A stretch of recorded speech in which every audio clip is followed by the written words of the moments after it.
Admir, Tensor, Terrin, Dance, Guten, Perne, Kochun, Hans.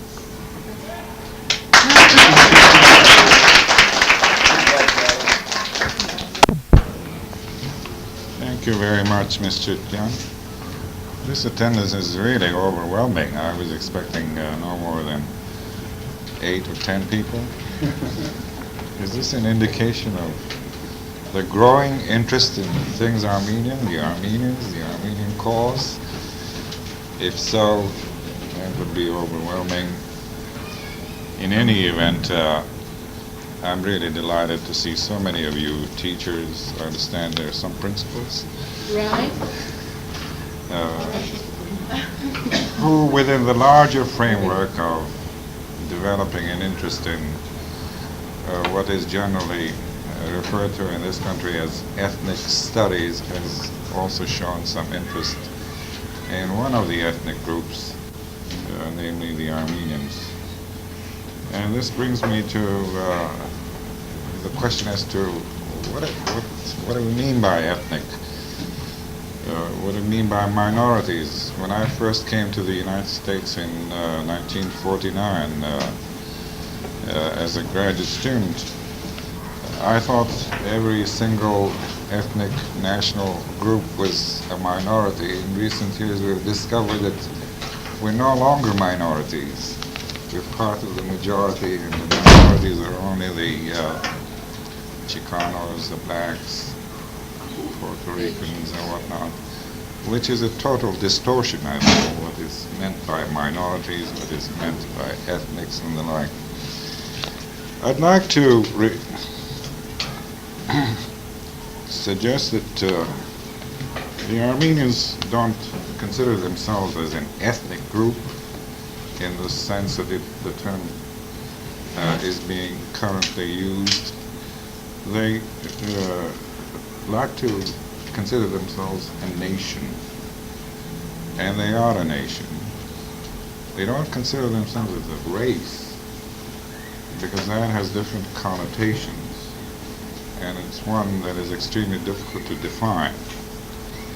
The Armenians consider themselves, as I said, a nation with a very long cultural, historical, literary tradition.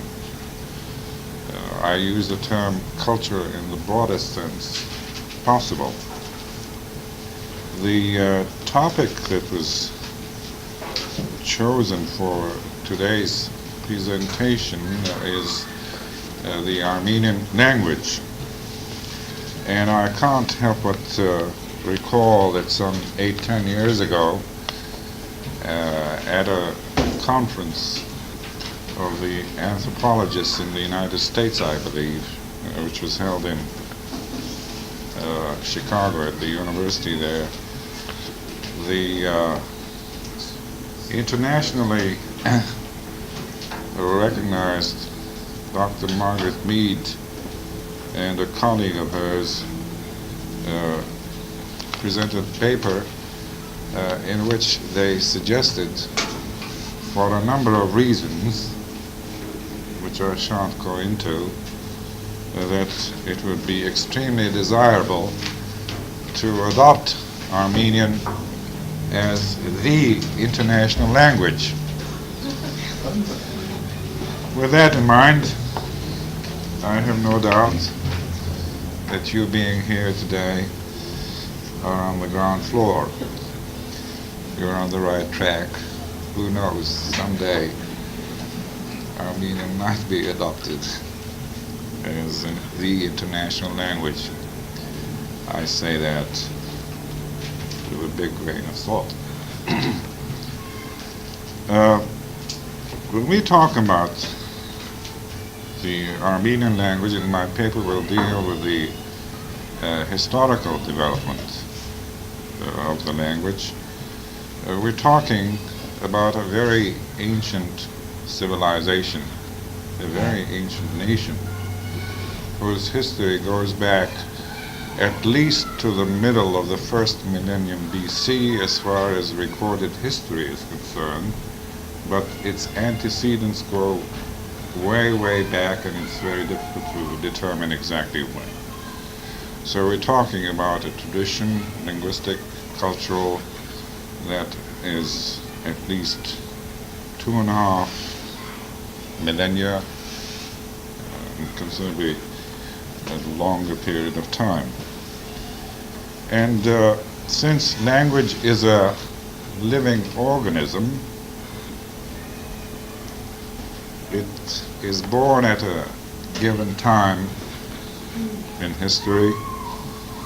It develops under all kinds of influences, and if the nation that has used that language as a means of communication in the broadest sense, then, and if there are survivors, there are speakers of that particular language, then you're covering a large number of centuries as the background of its historical development.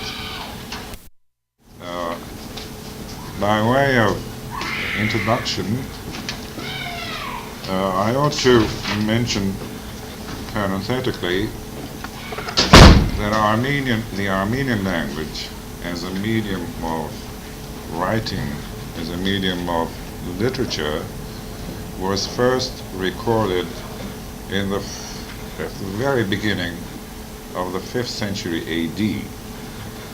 But obviously the language existed considerably longer than